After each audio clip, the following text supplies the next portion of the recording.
एक गांव में 4 भाई रहते थे। सबसे छोटा, चौथे भाई का एक हाथ कटा हुआ था। उसके बड़े भाई उसे टुंडा और टंडन कहकर मजाक उड़ाते थे। बेचारा दिन रात उनके मजाक का शिकार बनता था। तीनों बड़े भाइयों की शादी हो चुकी थी और उनकी पत्नियां बहुत सुंदर थी। वे अपने सुखी जीवन का आनंद लेते थे और टुंडा कुंवारा था। बड़े भाइयों को उसकी शादी की कोई परवाह नहीं थी।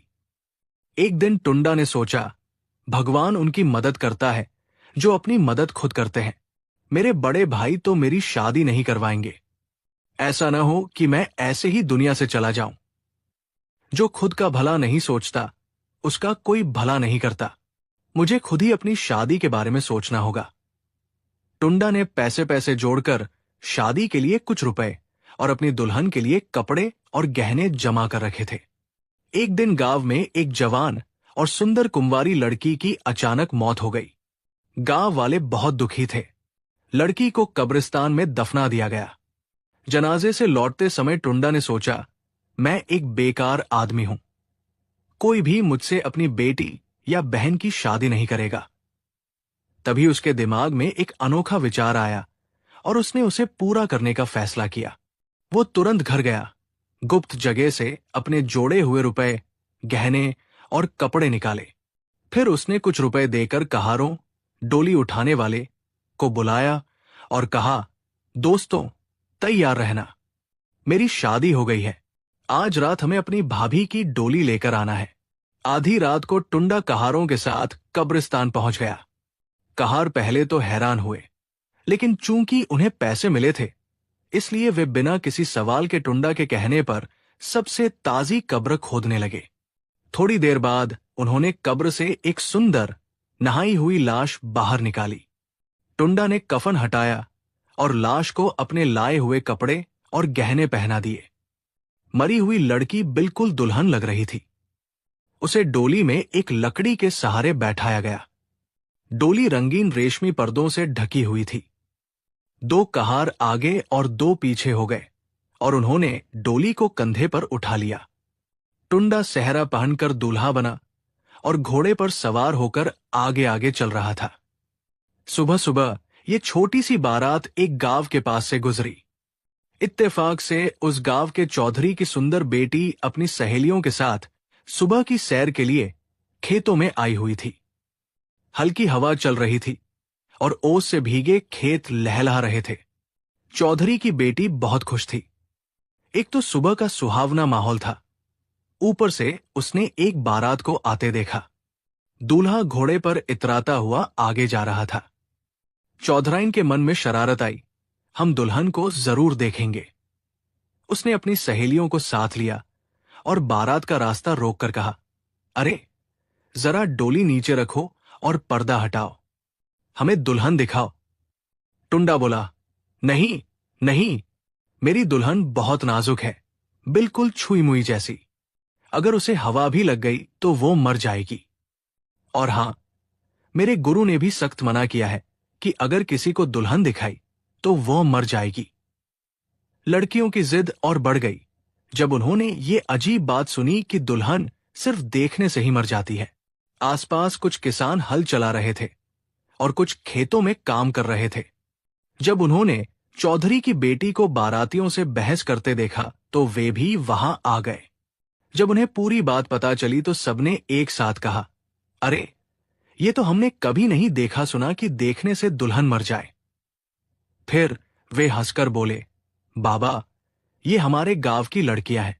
अगर दुल्हन देखना चाहती है तो दिखा दो। अगर तुम्हारी दुल्हन मर गई तो इनमें से जिस लड़की पर हाथ रखोगे उसी से तुम्हारी शादी करवा देंगे और उसे तुम्हारे साथ भेज देंगे। ये सुनकर टुंडा गंभीर होकर बोला, अब अपनी बात पर कायम रहना। आदमी की एक जुबान होती है। सबने मजाक में हाँ कर दी। चौधरी की बेटी ने धड़कते दिल से डोली का रेशमी पर्दा उठाया। दुल्हन घूंघट किए बैठी थी।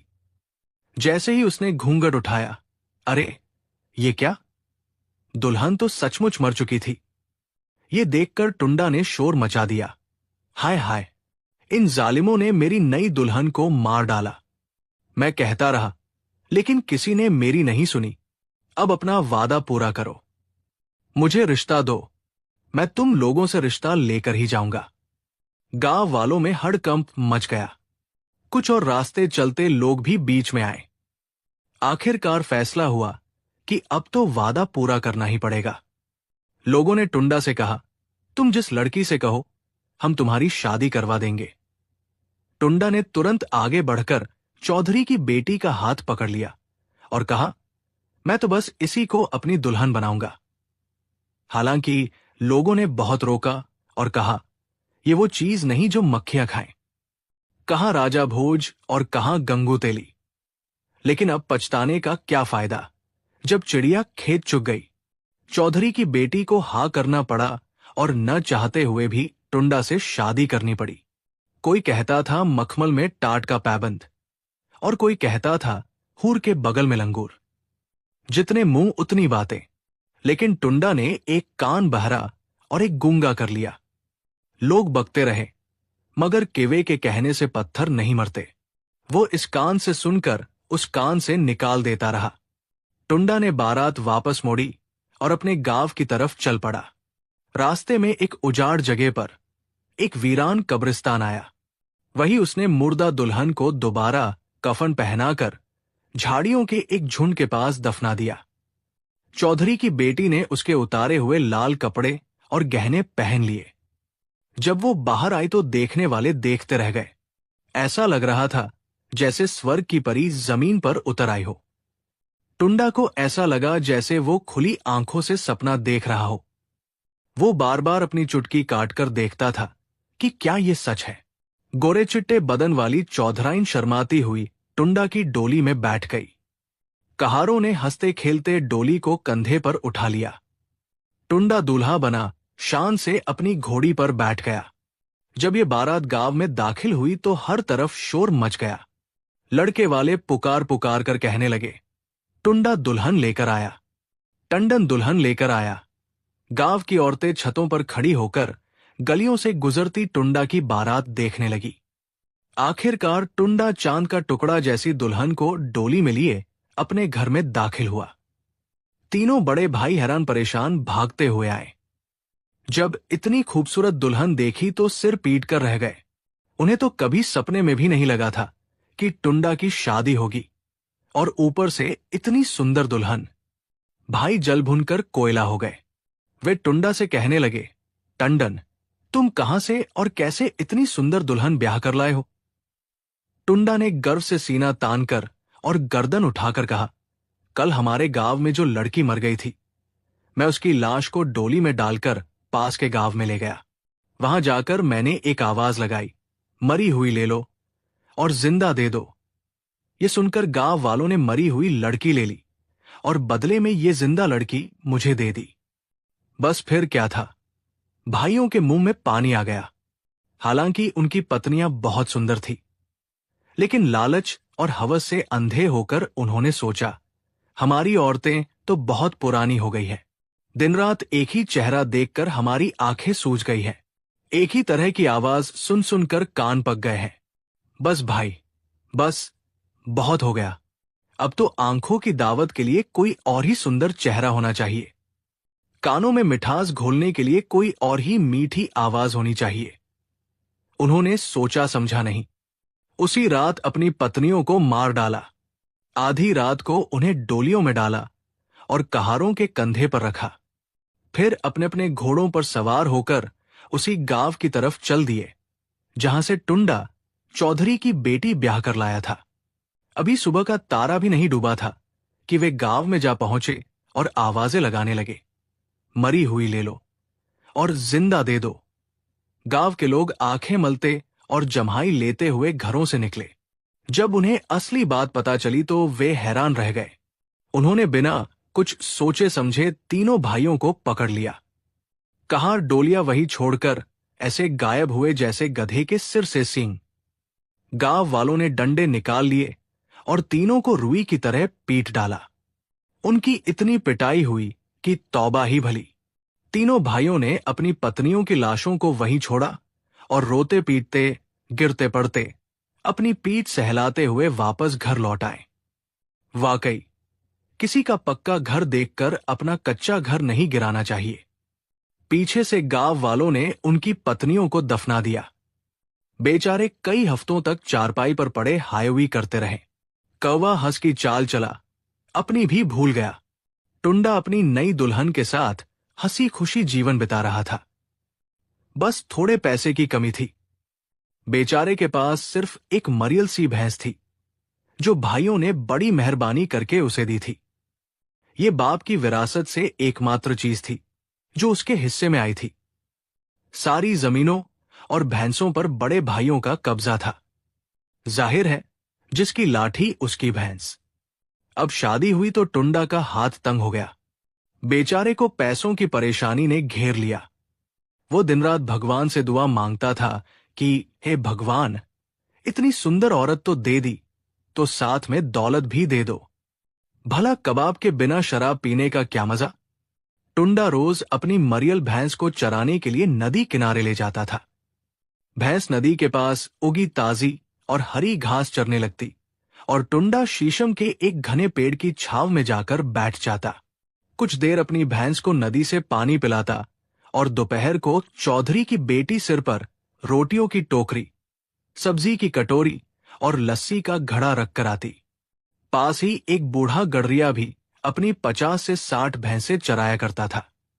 एक दिन टुंडा ने बूढ़े से पूछा, बाबा, तुम्हारे पीछे खाना क्यों नहीं आता? बाबा बोला, बेटा, मैं अकेला हूं। न बीवी है, न बच्चे हैं। आगे कोई नहीं, पीछे कोई नहीं। मेरा कोई सहारा नहीं। मेरे पीछे कौन खाना लेकर आएगा? शाम को घर जाता हूं, खुद ही आटा गूंथता हूं, हांडी चढ़ाता हूं और जो दाल दलिया पकता है उसे सब्र करके खा लेता हूं। बाबा जी की दाल दलिया की बात सुनकर टुंडा के दिमाग में कुछ पकने लगा।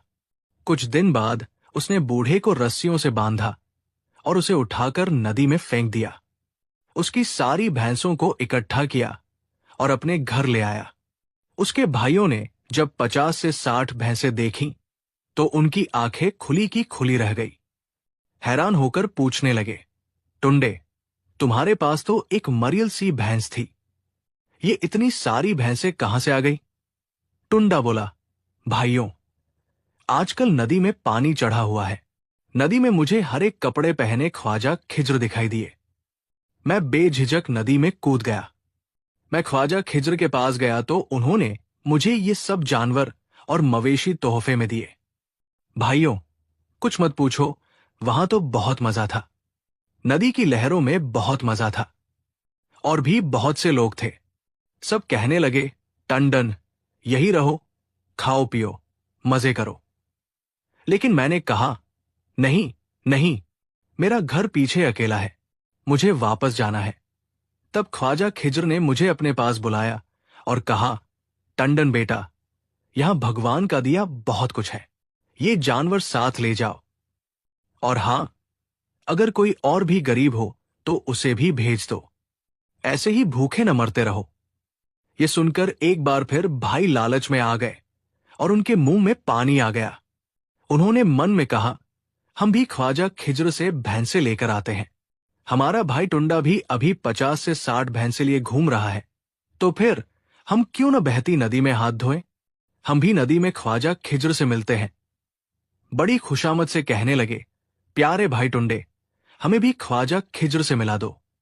टुंडा बोला, क्यों नहीं। पास ही एक बूढ़ी कुम्हारिन खड़ी थी। टुंडा की बातें उसके कान में भी पड़ गई। उसने सोचा, मैं भी बहती गंगा में हाथ धो लूं। कुम्हारिन का एक ही बेटा था, जो बड़ी मन्नतों से मिला था। वो टुंडा से बड़ी विनम्रता से कहने लगी, जब ख्वाजा खिज्र से भैंसे लेने जाओ तो मेरे बेटे को भी साथ ले जाना। हम सारा दिन जमींदारों की डांट सुनते रहते हैं, हमारी भी किस्मत जाग जाएगी। हमें भी 20 से 25 भैंसें मिल जाएंगी। टुंडा बोला, मां, मेरा क्या जाता है, मैंने कौन सी भैंसें अपनी जेब से देनी है। तो ठीक है, जब हम जाने लगे तो तुम भी अपने बेटे को हमारे साथ कर देना। फिर वो उनसे कहने लगा, हम कल सुबह सुबह ख्वाजा खिज्र से मिलने नदी पर जाएंगे। और हां, अपने साथ 500 से 600 रस्सियां भी लेते आना। जाहिर है, इतनी भय से